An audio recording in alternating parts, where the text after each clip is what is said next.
আমরা গো লাইভে চলে গেছি।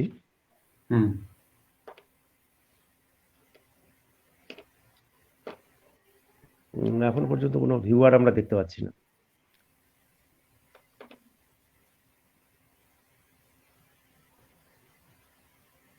ঈশ্বরচন্দ্র বিদ্যাসাগর জন্ম 200 উদযাপন কমিটি বীরভূমের পক্ষ থেকে সবাইকে আমরা স্বাগত জানাচ্ছি আজকের এই ফেসবুক লাইভ পেজে আলোচনায়। ইতিপূর্বে আমরা 16টা আলোচনা সভার আয়োজন করতে পেরেছি প্রত্যেক রবিবার রাত্রি 8টায়। 28শে জুন থেকে শুরু করে আমাদের এই কর্মসূচি চলছে। মাঝে শারদোৎসবের জন্য কিছু বন্ধ ছিল এই প্রোগ্রাম, পরে আমরা আবার শুরু করেছি গত 22শে নভেম্বর থেকে। আজকের সপ্তদশ আলোচনা পর্যায়। আজকের আলোচনার বিষয় আধুনিক বাংলা ভাষা ও সাহিত্য সৃষ্টির ক্ষেত্রে বিদ্যাসাগরের ভূমিকা। আলোচনা করবেন আমাদের সকলের পরিচিত অধ্যাপক কুন্তল রুদ্র। নমস্কার। অধ্যাপক রুদ্রর সঙ্গে আমাদের সবারই পরিচয় আছে। তিনি এমনি অধ্যাপনার কাজে যুক্ত থাকার সঙ্গে সাংস্কৃতিক ক্ষেত্রে বীরভূম জেলায় আমাদের যথেষ্ট নেতৃত্ব দিয়েছেন এবং তিনি আরো কতগুলো জায়গার তার অবাধ বিচরণ আছে। যেমন তিনি এমনি কবি, বাচিক শিল্পীও, খুব সুন্দর আবৃত্তি করেন। আজকের আমাদের এই আলোচনায় তিনি তার সম্মতি দিয়েছেন এবং বিষয়টি তিনিই ঠিক করেছেন যে আধুনিক বাংলা ভাষা ও সাহিত্য সৃষ্টির ক্ষেত্রে বিদ্যাসাগরের ভূমিকা। আমরা এই আলোচনায় চলে যাব। অধ্যাপক কুন্তল রুদ্রকে অনুরোধ করছি আলোচনা শুরু করার জন্য। ধন্যবাদ। নমস্কার। আমাকে আজ কথা বলতে আহ্বান করার জন্য আমি উদ্যোক্তাদের, উদযাপন কমিটি, বিদ্যাসাগর 200 জন্ম শতবর্ষ ধন্যবাদ জানাবো, আমার কৃতজ্ঞতা জানাবো। আমি জানি না ইতিমধ্যে আমাদের ভিউয়ার্স এসছেন কিনা, দর্শক এসেছেন কিনা। এসছেন আমাদের ভিউয়ার্স এসছেন। আচ্ছা, আজকের বিষয়ের কথা আপনারা শুনলেন। অনেকগুলি আলোচনা হয়েছে, এমন নিশ্চয়ই অনেকে আছেন যারা সেগুলি ফলো করছেন, অনুসরণ করছেন। কাছাকাছি আজকের আলোচনা সেই পরিপ্রেক্ষিত থেকে তারা দেখবেন, বিচার করবেন, এইটাই আমি আশা করব। আমি নিজে বিদ্যাসাগরের যে দিকটি নিয়ে কথা বলতে চেয়েছি সেটা আমার একটা আগ্রহেরই দিক। বিশেষ করে এটা কারণটা হচ্ছে বিশেষত যে বিদ্যাসাগর একজন সংস্কৃত পণ্ডিত। তেমন একজন মানুষ, তিনি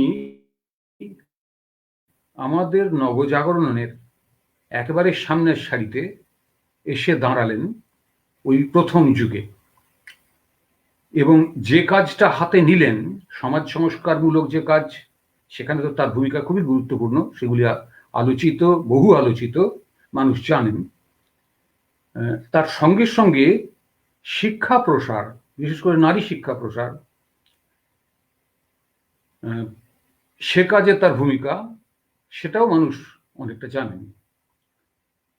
ভাষা এবং সাহিত্যের ক্ষেত্রে তার যে ভূমিকা, এই বিশেষ ক্ষেত্রের মানুষ যারা শিক্ষক, ছাত্র বা যারা একটু খোঁজ খবর রাখেন, তারা নিশ্চয়ই জানেন। কিন্তু সাধারণ মানুষ হয়তো ততটা ওয়াকিবহাল নন, সবটা ওয়াকিবহাল নন। কিছু কিছু বইপত্র সকলেই শৈশবে বর্ণ পরিচয়ের নাম কে না জানেন। আমরা আমাদের শৈশবে নয়, বাল্যকালেই ব্যাকরণ কৌমুদীর নাম শুনেছি, দেখেছি, বই ব্যবহার করেছি। সেই বই সীতা বনবাস একটা সময় আমাদের পড়তে হয়েছে, পড়েছি। শকুন্তলা একটা সময় আমাদের পড়তে হয়েছে, পড়েছি। এইরকম বইগুলির কথা জানেন, অনেকেই জানেন। তা সত্ত্বেও সব মিলে তার যে ভূমিকা, সেইটা বিশ্লেষণ হওয়া দরকার, আলোচনা হওয়া দরকার। আমি যে কথাটা বলছিলাম যে সংস্কৃত পণ্ডিত হয়েও তিনি নবজাগরণের ক্ষেত্রে একেবারে সক্রিয় একটি ভূমিকায় চলে এসেছিলেন। এবং লক্ষণীয় যেটা, আমরা রামমোহনের কথা জানি, তার একটু আগেই তিনিও সমাজ সংস্কারক, একজন প্রধান সমাজ সংস্কারক আমাদের নবজাগরণের। তার সতীদাহ প্রথার সম্পর্কে তার যে ভূমিকা অবস্থান সেটা দেশবাসী জানেন। কিন্তু রামমোহনের একটা অধ্যাত্ম চেতনা ছিল। তিনি তার সেই অধ্যাত্ম চেতনারই উত্তরসূরি হিসেবে প্রকৃতপক্ষে ব্রাহ্ম ধর্মের জন্ম। বিদ্যাসাগর কিন্তু আধ্যাত্মিক মানুষ নন একেবারেই, তিনি সংশয়বাদী মানুষ। এই ব্যাপারে এটা খুব ইন্টারেস্টিং, খুব কৌতূহল উদ্দীপক একটা ব্যাপার যে মধ্যযুগ পেরিয়ে আধুনিক যুগে আমরা প্রবেশ করছি। নবজাগরণ হচ্ছে সেই প্রবেশের দরজা। মধ্যযুগ প্রধানত ভক্তির যুগ। একজন সংস্কৃত পণ্ডিত, সংস্কৃতজ্ঞ পণ্ডিত, তিনি ভক্তির পক্ষে নন, তিনি যুক্তির পক্ষে কথা বলছেন, যুক্তির পক্ষে দাঁড়াচ্ছেন। এবং সেখানে ঐশ্বরিক কোনো চেতনার দ্বারা তিনি তাড়িত হচ্ছেন না। ধর্ম নিয়ে তিনি আলোচনা করেছেন, সেখানে তিনি হননি, সে ব্যাপারে তাড়িত হননি। তার কাছে মানুষ, মানুষের পক্ষে দাঁড়িয়ে কাজ করা, যে নবজাগরণের মূল মূল এসেন্স, যে ভাব সেই ভাবটি হচ্ছে মানবতাবাদ, মানুষই সবার উপরে। বিদ্যাসাগরের মতন করে ওই পর্বে, ওই সময়ে এত এত নিবিড় ভাবে, এত গভীর ভাবে আর বোধহয় কেউ ভাবেননি। বিদ্যাসাগর মশাই লেখালেখির জগতে এসছেন প্রথমত পাঠ্যপুস্তক রচনার সূত্রে। পাঠ্যপুস্তক অন্যরাও লিখছিলেন, তার আগের থেকেই লিখছিলেন। আপনারা জানেন ফোর্ট উইলিয়াম কলেজের কথা, 1801 সালে সেই কলেজ। সেখানে পরবর্তীকালে বিদ্যাসাগর নিজেও কাজ করেছেন, চাকরি করেছেন, প্রধান পণ্ডিতের পদে কিছুদিন, কয়েক বছর অধিষ্ঠিত ছিলেন। তো সেই ফোর্ট উইলিয়াম কলেজে তার আগেই, বিদ্যাসাগরের অনেক আগে, বেশ কিছুটা আগে, উইলিয়াম কেরি, মৃত্যুঞ্জয় বিদ্যালঙ্কার, রামরাম বসু, চণ্ডীচরণ মুন্সী, রাজীব লোচন শর্মা ইত্যাদি পণ্ডিতেরা তারা পাঠ্যপুস্তক রচনা করছেন। কিন্তু খেয়াল রাখার ব্যাপার যেটা, যে ফোর্ট উইলিয়াম কলেজের এই উদ্যোগটার সবটারই লক্ষ্য ছিল সিভিলিয়ানরা, ইংরেজ রাজ কর্মচারী যারা আমাদের দেশে শাসন করতে আসছেন, তাদের আমাদের ভাষা খানিকটা শেখানো, খানিকটা আমাদের সমাজ সংস্কৃতির সঙ্গে পরিচিত, ইতিহাস তার সঙ্গে পরিচিত করা, সেই উদ্দেশ্যে তাদের এই কলেজ। এবং যে যে পুস্তক পুস্তিকা ইত্যাদি হয়েছিল সেই যুগে, সেগুলি মূলত এই পরিপ্রেক্ষিত থেকেই রচিত।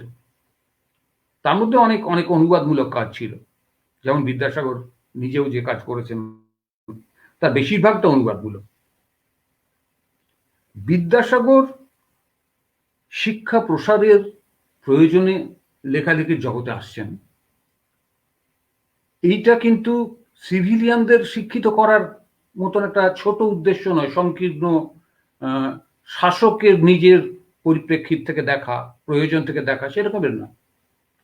তিনি দেখছেন গোটা দেশটাকে, বাংলাদেশ, বাঙালি, তাদের অশিক্ষায় পূর্ণ একটি দেশ। সেই দেশে মানুষকে যদি অগ্রগতির পথে নিয়ে যেতে হয়, তাহলে তাকে শিক্ষিত করে তুলতে হবে, শিক্ষা দিতে হবে। এই রকমের একটি খুব বাস্তব দৃষ্টিভঙ্গির থেকে তিনি শিক্ষার জগতে এসেছেন। এবং এই একই দৃষ্টিভঙ্গি থেকেই তিনি পুস্তক রচনাতে হাত দিয়েছেন। যে বইগুলি লিখেছেন তার বেশিরভাগটাই হচ্ছে এই রকমের একটি উদ্দেশ্য নিয়ে লেখা। 2-3টি বই আছে একটু ভিন্ন ধরনের। তার লেখার দুটো ধরন আছে। বিদ্যাসাগর কবি নন, কবিতা লেখেননি কখনই। বিদ্যাসাগর আসলে মৌলিক রচয়িতা তো নন, বিদ্যাসাগর সাহিত্যিক নন, তিনি সাহিত্য সৃষ্টি করেননি, মৌলিক কোনো সাহিত্য প্রায় সৃষ্টি করেননি। বিদ্যাসাগর সমাজ সংস্কারক, শিক্ষা সংস্কারক। সমাজ শিক্ষার সংস্কারের প্রয়োজনে মানুষের উন্নতির জন্য শিক্ষা প্রসার, এই তাগিদে তিনি লেখালেখির জগতে আসছেন। সব এই যে লেখা, সেই লেখার দুটো ধরন আছে তার। একটা ধরন হচ্ছে অনুবাদমূলক লেখা, যেগুলি পাঠকরা পড়বেন, ছাত্ররাই হন বা অন্যান্য আরো মানুষ, তারা পড়বেন, এরকম লেখাই বেশি। কিন্তু আরো এক ধরনের লেখা আছে তার, যেগুলি তর্কমূলক, সামাজিক তর্ক যে রচনাগুলিতে উঠে এসছে।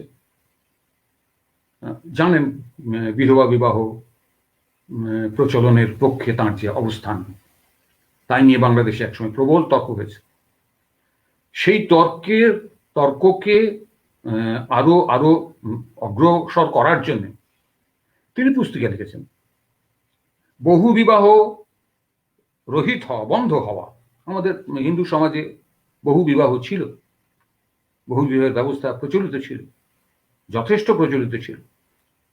এই সমস্তটার চাপ গিয়ে, ভার গিয়ে, দুঃখ বেদনা, সে সবটা গিয়ে পড়তো মেয়েদের উপরে। সেই বহু বিবাহ বন্ধ করা, তার পক্ষে দাঁড়িয়ে তিনি আন্দোলন করছেন, তার মতো করে সমাজ সংস্কারের আন্দোলন করছেন, এবং তার জন্য তিনি বই লিখছেন। এগুলো আরেক ধরনের লেখা। এই দুটো ধরন একেবারেই আলাদা রকমের, ভিন্ন রকমের। বিদ্যাসাগর যখন এই কাজগুলো করছেন, আমি ফোর্ট উইলিয়াম কলেজে কথা বলছিলাম, তখন বাংলা গদ্যের জন্ম হচ্ছে। আমরা খেয়াল করি না অনেকে, হয়তো যারা লেখাপড়ার জগতের মানুষ তারা তো নিশ্চয়ই জানেন, খেয়াল করেন, জানেন যে গদ্যটা অনেক পরে এসেছে, কবিতাটাই আগে ছিল। গদ্যে প্রায় কিছুই লেখা হতো না, চিঠিপত্র ছাড়া, প্রায় কিছু দলিল দস্তাবেজ, চিঠিপত্র, এছাড়া প্রায় কিছুই লেখা হতো না। বাকি যা কিছু সবই ওই ছন্দ করে লেখা হতো। সেটা কতটা এখনকার ভাষায় কতটা কবিতা বা কবিতা নয়, পদ্য, নিঃসন্দেহে সেগুলি পদ্য, ছড়া, এই ধরনের রচনা। আসলে একটা ধারণাই ছিল যে গদ্যটা তো মুখের ভাষা, আমরা কথা বলি গদ্যে, তা মুখের ভাষায় কি আর সাহিত্য রচনা করা যাবে? তাই এবার যায় নাকি? সুতরাং একটা ভিন্ন ভাষা চাই। সেটা ওই রকমের দীর্ঘকাল ধরে আরো আরো সাহিত্যিকরা যে ভাষায় করে আসছেন, ছন্দের ভাষা, মিলের ভাষা,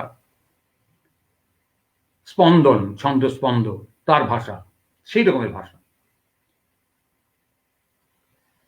19 শতকের গোড়াতে আমাদের নবজাগরণের সূচনার সময়ে এই প্রথম গদ্যের তাগিদ দেখা দিল।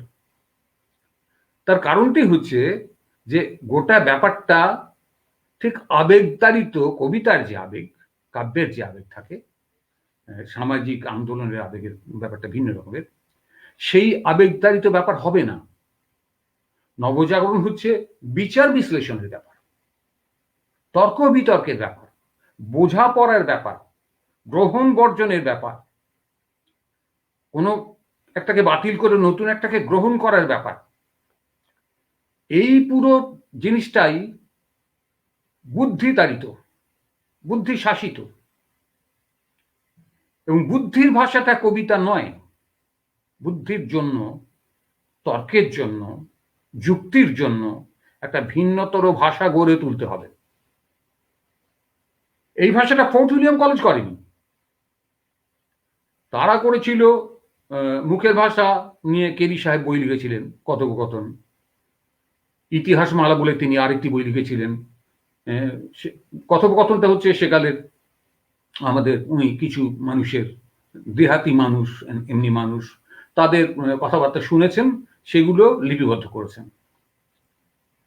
এটা আসলে ওই সিভিলিয়ানদের বোঝাতে চেষ্টা করা, আমরা এদেশের মানুষ কিরকম ভাবে কথা বলি, তাদের কথার ভাব ভঙ্গি ভাষা এগুলোর সঙ্গে পরিচিত করতে চেয়েছে, মুখের ভাষা। আরেকটি বই লিখেছিলেন ইতিহাস মালা, সেখানেও আমাদের দেশের সংস্কৃতি, আমাদের দেশের ইতিহাস তার সঙ্গে পরিচিত করা। এগুলি খুব যুক্তি বিষয় নয়, এর মধ্যে আবশ্যিকভাবে কোথাও থাকতেই পারে, কিন্তু আবশ্যিকভাবে নয়। নবজাগরণে যখন গদ্য চর্চা হচ্ছে, ভিতর থেকে যে তাগিদটা তৈরি হচ্ছে, শাসকের তাগিদ নয়, দেশবাসীর মধ্যে যারা এগিয়ে থাকা মানুষ তাদের মধ্যে যে তাগিদটা তৈরি হচ্ছে, সেই তাগিদটা ভিতরের তাগিদ, যেটা বলছিলাম যে দেশের মানুষকে জাগানো, সেই তাগিদটা যুক্তি নির্ভর, তথ্য নির্ভর, তর্ক নির্ভর। তার জন্য একটা পৃথক ভাষা চাই, সেটা কবিতার ভাষা হবে না, গদ্যের ভাষা। সেই গদ্য একেবারে প্রথম দিকে যারা রচনা করেছেন, রামমোহন, বিদ্যাসাগর, এই দুজন সবচেয়ে উল্লেখযোগ্য।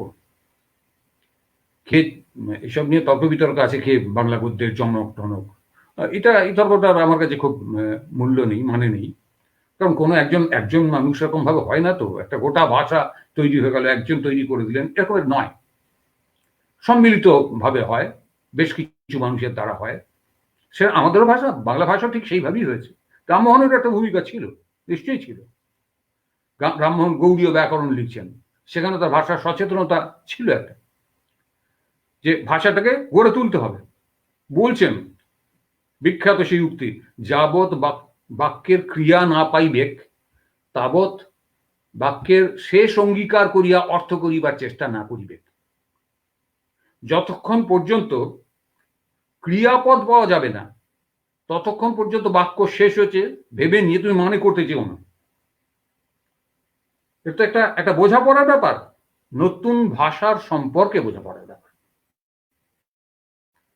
যে ভাষাটা রামমোহনরা লিখছেন, বাংলা গদ্য, নতুন বাংলা গদ্য, এ কথাটা বলতে হচ্ছে কেন?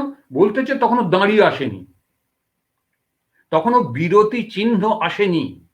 ভাষাটা এতটাই টাটকা, এতটাই নতুন যে বিরতি চিহ্ন আসেনি, লিখেই যাচ্ছে। অনেকে খেয়াল করেছেন যে সাথে সাথে, একসাথে, সাথে সাথে আমিও চললাম। একটু পুরোনো দিনের লোকেরা সাথেটা দুবার না লিখে লিখতো, সাথে একবার লিখে তার মাথায় ডান দিকে একটা ছোট করে 2 লিখে দিত। এসব ছিল এক সময়। ওই ঠিক সেই রকমেরই দাঁড়ি আসেনি, বিরতি চিহ্ন আসেনি, এরকমের একটা ভাষা সদ্য চালিয়েছে। তা সেই বিরতি চিহ্ন প্রথম দাঁড়ি ব্যবহার করছেন রামমোহন রায়।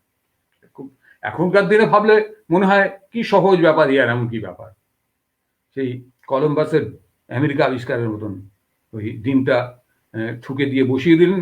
তখন বলে তো সবাই পারে, আমিও পারতাম। বলে হ্যাঁ ঠিক, সবাই, কিন্তু প্রথমে একজনকে করতে হয়। রামমোহন সেই কাজটা করেছিলেন, দাঁড়ির ব্যবহার প্রথম।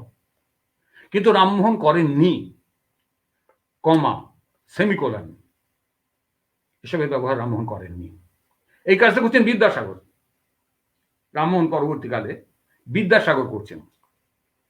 এটা কেন, কিসের ভিত্তি, কি ভাবনা থেকে করছেন? অর্থটাকে, ওই যে রামমোহন যে কথাটা বলেছিলেন, অর্থ করিবার চেষ্টা না পাইবে, ক্রিয়া যতক্ষণ পাবে না ততক্ষণ মানে করতে যেও না, একই ব্যাপার। মানেটাকে স্পষ্ট করার জন্য একটা লম্বা বাক্য, সেই লম্বা বাক্যের সবটা পড়ে গিয়ে একটা মানে করা, এবং এখনকার মতন বাক্যগুলো সব ছিল না, বাক্যগুলোর বিন্যাস টিন্যাসের নানা সমস্যাও ছিল। প্রথম ভাষা পড়ে বুঝতে অসুবিধা কিছু কিছু জায়গায় হতেই পারত,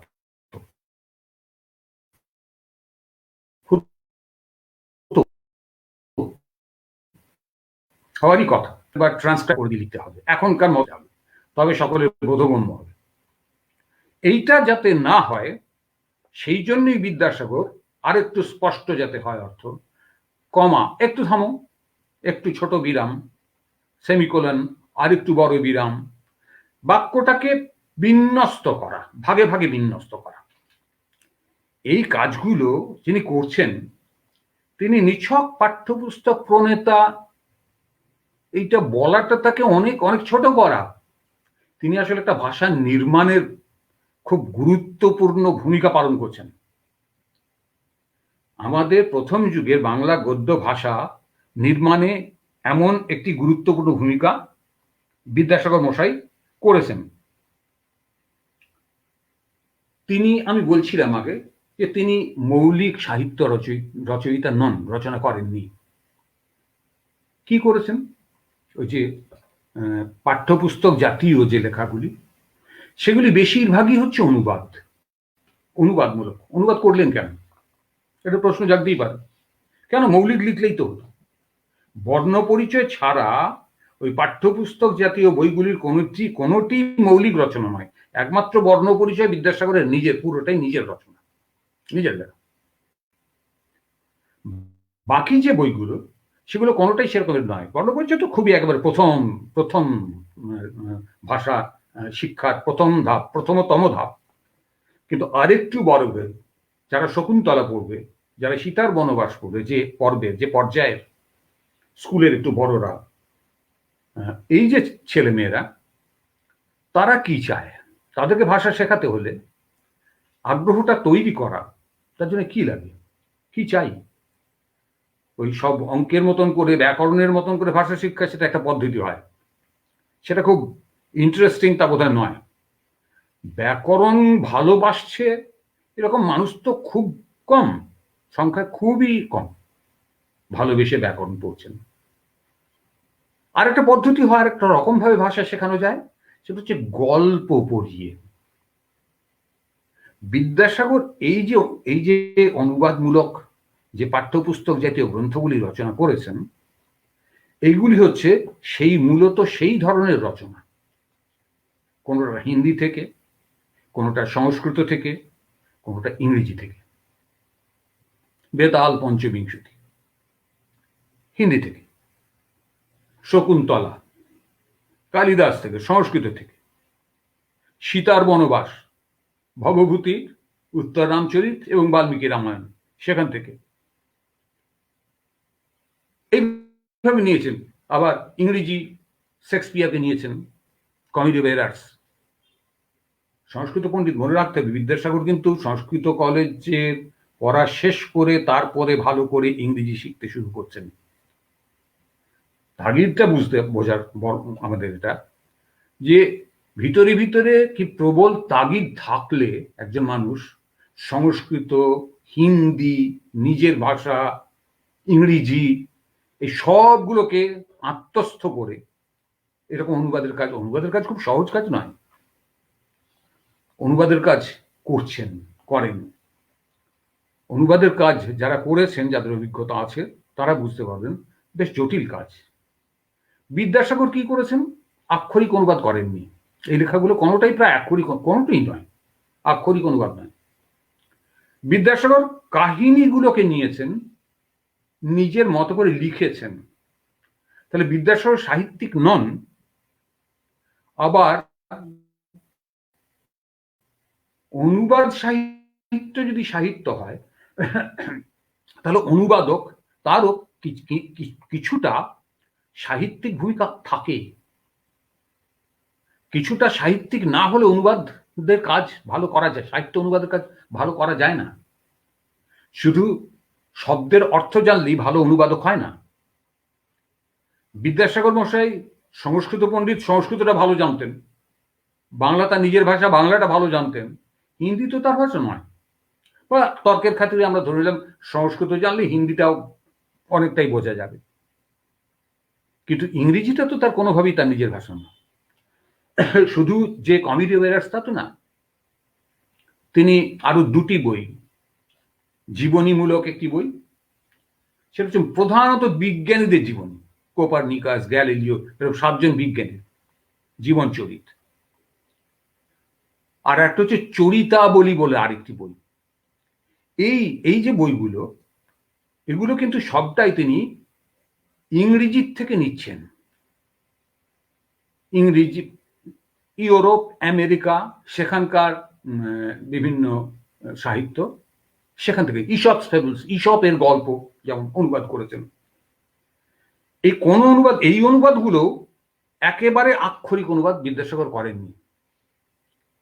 গদ্যে আক্ষরিক অনুবাদ করা যায় না তা নয়, কিন্তু আক্ষরিক অনুবাদ সবসময় খুব ইন্টারেস্টিং না হতে পারে, অনেক ক্ষেত্রেই না হতে পারে। আমার একটা ভাষা আলাদা, আমার শুধু ভাষা না, আমার একটা সংস্কৃতি আলাদা, আমার জীবন সম্পর্কিত বোঝাপড়া আলাদা। কমেডি অফ এরার্স যখন তিনি বাংলাতে অনুবাদ করছেন ভ্রান্তিবিলাস নাম দিয়ে, কমেডি অফ এরার্স ভ্রান্তিবিলাস প্রায় আক্ষরিক অনুবাদ শব্দটা, কিন্তু সেখানে যে চরিত্রগুলি তাদের বাঙালি নাম দিচ্ছেন, সেখানকার যে পরিমণ্ডল সেটা বাংলাদেশের পরিমণ্ডল করে তুলছেন যতটা সম্ভব। এটা দরকার, এবং এই যে অনুবাদ, এই ধরনের যে অনুবাদের কাজ, সেই অনুবাদের কাজ কঠিন। সেই অনুবাদের কাজ একজন সাহিত্যিকের ভূমিকা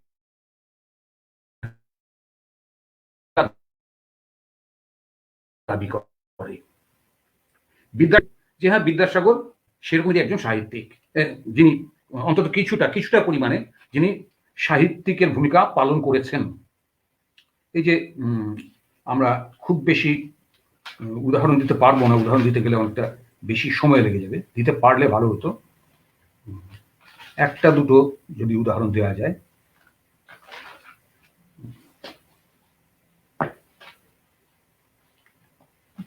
যে জীবন স্মৃতিতে রবীন্দ্রনাথ একটা উদাহরণ, একটা কথা বলেছেন বিদ্যাসাগরের সম্পর্কে। বলছেন, কেবল মনে পড়ে, এটা বর্ণ পরিচয়ের প্রসঙ্গে বলছেন, কেবল মনে পড়ে জল পড়ে পাতা নড়ে, আমার জীবনে এইটাই আদি কবির প্রথম কবিতা। এই যে রবীন্দ্রনাথ এরকম করে ভেবেছেন, খানিকটা নিশ্চয়ই তিনি কবি বলে ভেবেছেন, কিন্তু আদি কবির প্রথম কবিতা, তাহলে এর মধ্যে কোথাও একটা রসের কিছুটা আবেশ মতন আছে। ওই ছোট্ট চারটে শব্দ, জল পরে পাতা নড়ে।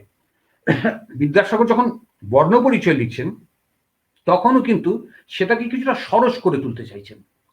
সমস্ত অনুবাদগুলি তিনি যতটা সম্ভব সরস করে তুলতে চেয়েছেন, এবং সেটা করার জন্যই বিশেষ করে তিনি খানিকটা স্বাধীন ভূমিকা অনুবাদক হিসেবে তিনি গ্রহণ করেছেন, নিয়েছেন। সেই ভূমিকাটা না নিলে করতে পারতেন না। শকুন্তলা, তারপর বোধোদয়, সংস্কৃত ভাষা এবং সাহিত্য বিষয়ক প্রস্তাব বলে একটি বই, সংস্কৃত ভাষা ও সাহিত্য শাস্ত্র বিষয়ক প্রস্তাব বইটির নাম। কথামালা বলে একটি বই,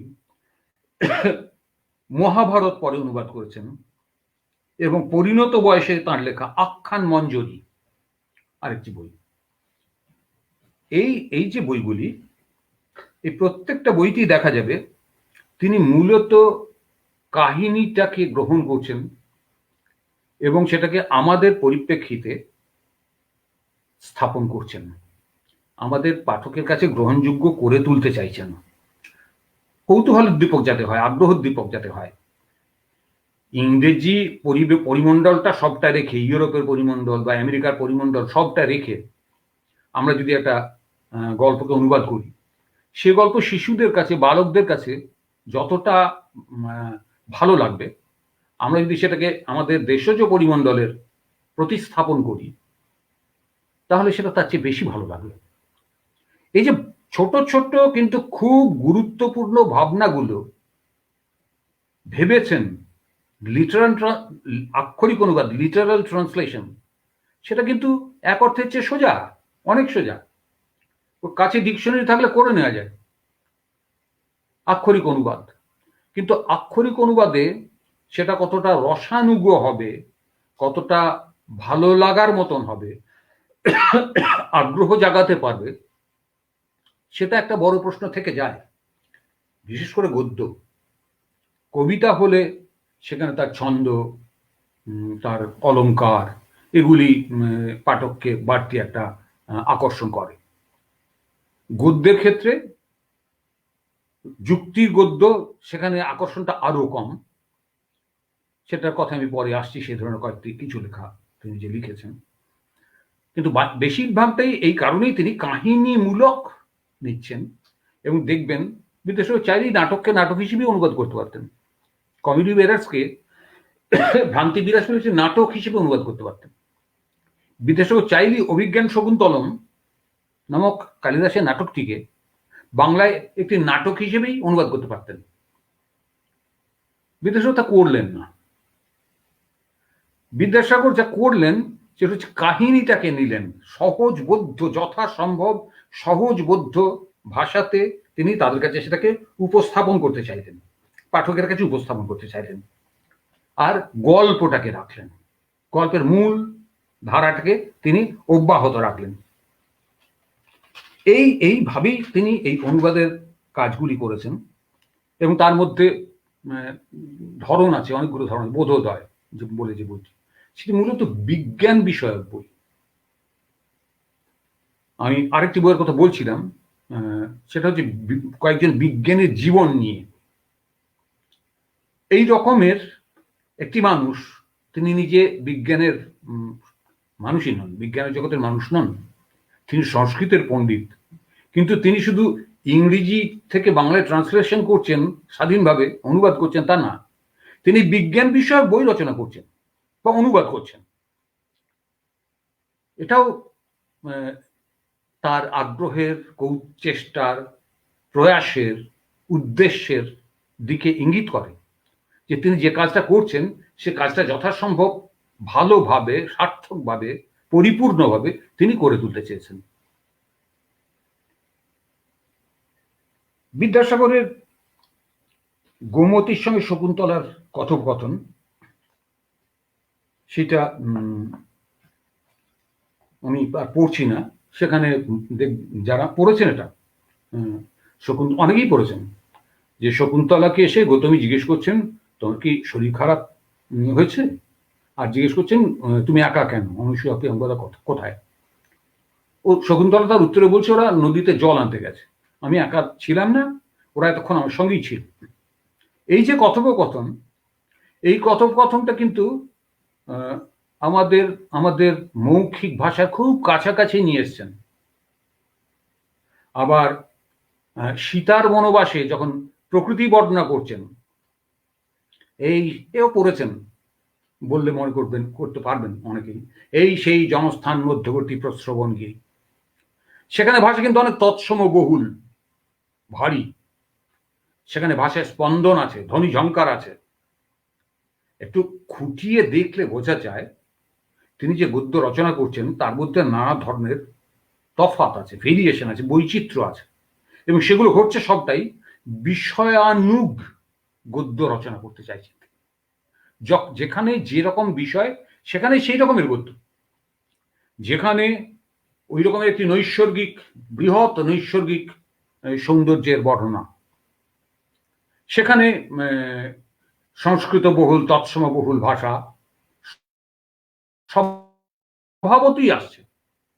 আবার যেখানে কথোপকথন, দুই মহিলার কথোপকথন, এবং তারা খুব, সেখানে মহিলারা মোটেই আমাদের দেশের শিক্ষিত মহিলা টহিলা নন একেবারেই, তারা কথা বলছেন, খুব সাদামাটা কথা বলছেন, প্রায় সেই সাদামাটা কথাটাই তুলে এনেছেন। কেবল ক্রিয়াপদে সাধু, করবের জায়গায় করিবে, যাবের জায়গায় যাইবে, এই রকমের রাখা আছে। তাছাড়া বাকি কথোপকথন সবটাই হচ্ছে চলিত ভাষা, প্রায় চলিত ভাষা। এই যে ভূমিকা বিদ্যাসাগরের, তো ভাষা নির্মাতার ভূমিকা। এই ভাষা নির্মাতার ভূমিকা আসলে সাহিত্য নির্মাণের, আমি সাহিত্য সৃষ্টি কথাটা বলতে চাইছি না, সাহিত্য নির্মাণই বলি, সাহিত্য নির্মাণের সোপান তৈরি করেছে, সিঁড়িগুলো তৈরি করে, ধাপগুলো তৈরি করে দিয়েছে। বাংলা ভাষাটা এই ধাপগুলো না পেলে পরবর্তীকালে বঙ্কিমচন্দ্র যে ভাষায় লিখেছেন, ঈশ্বরচন্দ্র যদি না আসতেন, বঙ্কিমচন্দ্রের ওই ভাষা আমরা পেতাম না। দুর্গেশ নন্দিনী কপালকুণ্ডলার যে ভাষা, ও ভাষা আমরা পেতাম।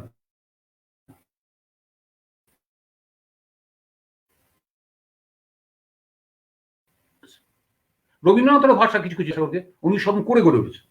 রবীন্দ্রনাথ নিজের কথা স্বীকার করেছেন, বলেইছেন বিদ্যাসাগর স্মৃতি রচনা বলে, স্মৃতি বলে একটি তার লেখা আছে, তার দুটো লেখা আছে বিদ্যাসাগর বিষয়ে গুরুত্বপূর্ণ, একটি বিদ্যাসাগর নামে আর একটি হচ্ছে বিদ্যাসাগর স্মৃতি। সেখানে তিনি বলছেন ঈশ্বরচন্দ্র বিদ্যাসাগর বাংলায় সাহিত্য ভাষার সিংহদ্বার উদ্ঘাটন করেছিলেন। খুব খুব গুরুত্বপূর্ণ কথা। আমি আজকে এই কথাটাই বলবার জন্য এসেছি আপনাদের কাছে।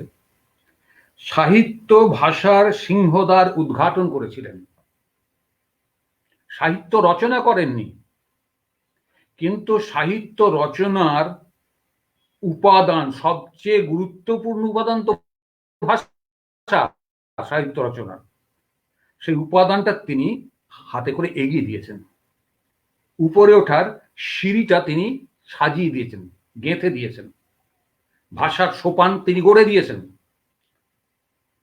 রবীন্দ্রনাথ আরো বলছেন ওই সঙ্গে, যে গদ্য ভাষা রীতির তিনি প্রবর্তন করেছেন তার ছাঁদটি বাংলা ভাষায় সাহিত্য রচনা কার্যের ভূমিকা নির্মাণ করে দিয়েছে। আরেকবার বলি, যে গদ্য ভাষা রীতির তিনি প্রবর্তন করেছেন তার ছাঁদটি বাংলা ভাষায় সাহিত্য রচনা কার্যের ভূমিকা নির্মাণ করে দিয়েছে। এটা রামমোহনের গদ্য করেনি, বিদ্যাসাগরের গদ্য করেছে। রামমোহনের গদ্য যুক্তির ভাষা হয়েছে, কিছু কিছু অধ্যাত্ম চিন্তার ভাষা হয়েছে, কিন্তু সাহিত্যিক গদ্যের প্রাক রূপ বা প্রায় সাহিত্যিক গদ্য, বা বিদ্যাসাগরের আসলে অনেক জায়গাতেই নিজেই তিনি সাহিত্যিক গদ্য রচনাই করেছেন। সাহিত্য রচনা না করলেও, মৌলিক সাহিত্য রচনা না করলেও সাহিত্যিক গদ্য তিনি নিশ্চিতভাবেই রচনা করেছেন, সেটি রবীন্দ্রনাথ বলেছেন। আর নিজের সম্পর্কে সেই লেখাতে বলছেন তিনি এই প্রসঙ্গে, রবীন্দ্রনাথ বলছেন, বঙ্গ সাহিত্যে আমার কৃতিত্বে দেশের লোকে যদি স্বীকার করে থাকেন, তবে আমি যেন স্বীকার করি একদা তার দ্বার উদ্ঘাটন করেছেন ঈশ্বরচন্দ্র বিদ্যাসাগর। কতখানি তিনি বিদ্যাসাগরকে, তার ভূমিকাকে কতখানি তার কাছে নত হচ্ছেন, অমূল্য ভূমিকা হিসেবে চিহ্নিত করছেন। যে আমাকে যদি, রবীন্দ্রনাথ বলছেন যে আমাকে যদি দেশের মানুষ সাহিত্যিক হিসেবে কবি বলে স্বীকার করে থাকে, তা আমাকে এখন স্বীকার করতে হবে যে আমি যা করেছি তার দরজাটা আমার সামনে খুলে দিয়েছিলেন বিদ্যাসাগর। এইটাই ভূমিকা বিদ্যাসাগরের সাহিত্যিক ভাষা নির্মাণের।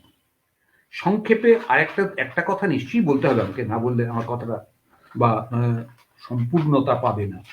সেটা হচ্ছে যে এর বাইরেও এই সাহিত্যিক গদ্যের মতন নয় এমন কিছু লেখা, যেটা আমি বলছিলাম যে তর্ক হচ্ছে যেখানে, সেই যে গদ্য, সেটা কি রকমের, সেটা যুক্তির, অবশ্যই যুক্তির। আরেকটা ব্যাপার তার সঙ্গে আছে, সেখানে ভাষা অনেকটা মৌখিক ভাষার কাছাকাছি।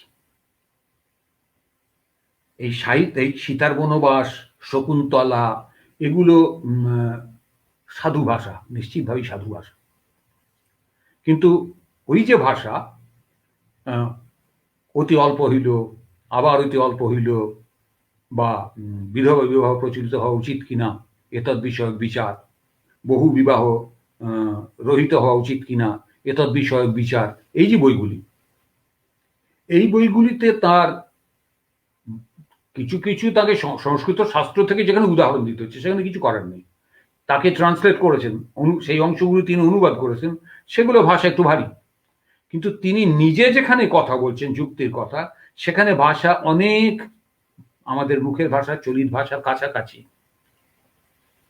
এটা বলার উদ্দেশ্য হচ্ছে আমার, বিদ্যাসাগরকে সমগ্রতায়, তার নির্মাতা হিসেবে আমাদের সমগ্রতায় দেখা দরকার। গদ্য রচয়িতা হিসেবে তার যে ভূমিকা, ওই যে অমর্ত্য সেন মশাইয়ের একটা বই আছে না, আর্গুমেন্টেটিভ ইন্ডিয়ান, বাংলা করা হয়েছে, অনুবাদ করেছেন যারা, তারা বলছে তর্কপ্রিয় ভারতীয়।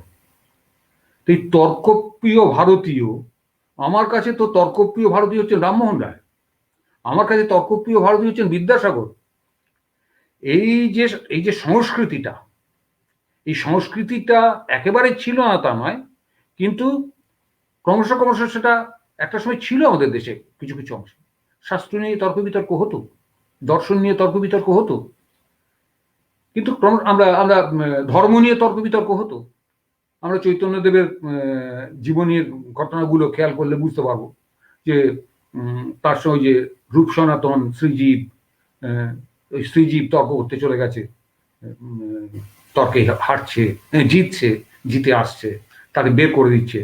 কেন না, তুমি দাম্ভিক, এই বলে তাকে বের করে দিচ্ছে। সনাতন বলছে তোমার হবে না, তোমার এখানে থাকা হবে না, তুমি বৈষ্ণব হতে পারবে না। সেটা অন্য গল্প, কিন্তু তর্কটা ছিল ধর্ম নিয়ে, দর্শন নিয়ে একটা সময় পর্যন্ত ছিল। কিন্তু আমরা যে সময়ের কথা বলছি, সপ্তদশ অষ্টাদশ, এই যে সময় অষ্টাদশ শতক, এই সময়গুলো আর সেই অবস্থা ছিল না।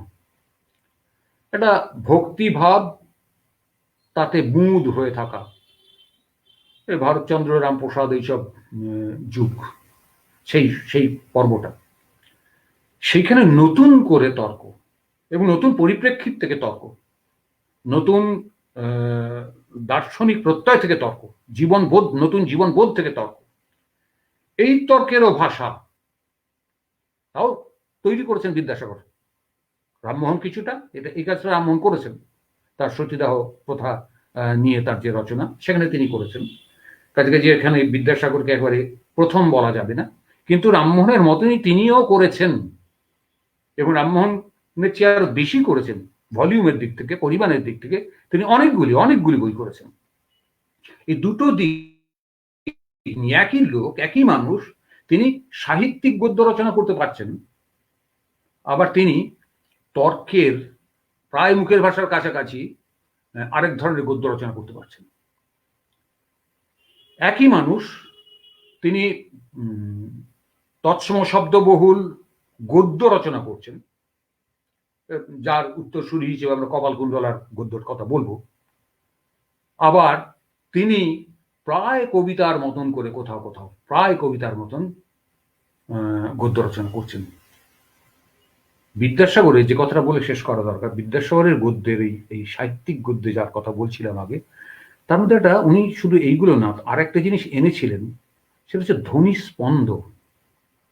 একটা খুব উঁচু নয়, খুব চোখে পড়ে না, গদ্যের তো এমনিতেই স্পন্দনটা চোখে পড়া নয়, তলায় তলায় কাজ করে। কবিতায় যেমন ওঠা পড়াটা অনেক বেশি স্পষ্ট, গদ্যের ছন্দের ওঠা পড়াটা অত স্পষ্ট নয়, কিন্তু তলায় তলায় ক্রিয়াশীল থাকে। সব গদ্যে থাকে না। এটা আমাদের গদ্যে যিনি প্রথম আনেন তিনি বিদ্যাসাগর। তিনি ছন্দের স্পন্দন নিয়ে এসছেন, স্পন্দমান গদ্য। এটা যে ভালো লাগে, পড়তে ভালো লাগে, শুনতে ভালো লাগে, এবং সেই ভালো লাগাটাই তাকে বুঝবার জন্য আরো বেশি আমাদের টানে, তার কারণটা হচ্ছে স্পন্দন। এই স্পন্দিত গদ্য রচনা করেছেন বিদ্যাসাগর। সব শেষ কথাটা হচ্ছে এই,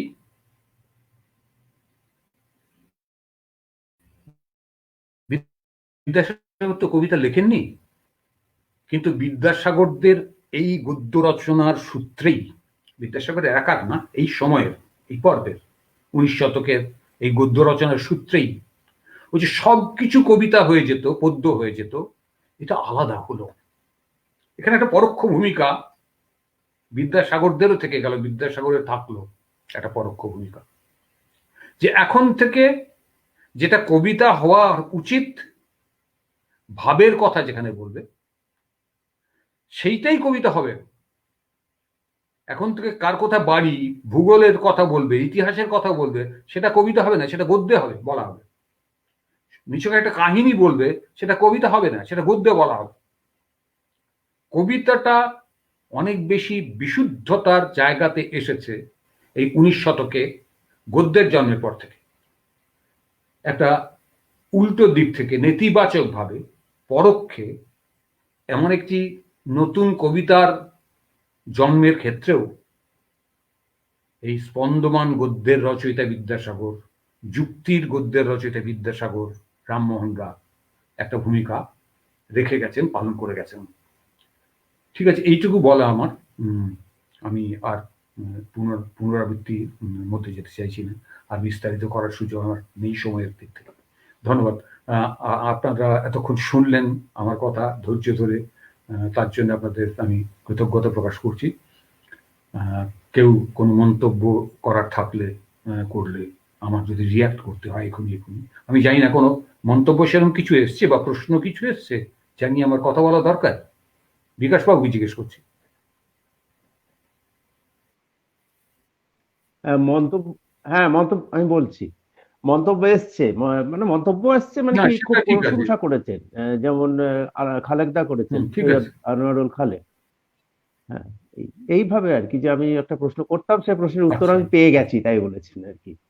আর অন্যভাবে যে বিদ্যাসাগরকে হাজির করা হয়েছে, এই মন্তব্যটা আচ্ছা, করেছেন, খুব না ভালো প্রশ্ন দেখেছি। নেই আমার, আর কথা বলার দরকার সেরকম প্রশ্ন কিছু নেই। ঠিক আছে বিকাশবাবু, আপনাদের উদযাপন কমিটিকে ধন্যবাদ। হ্যাঁ বলুন, আপনি বলুন কথা। না, খুব সুন্দর আলোচনা হয়েছে।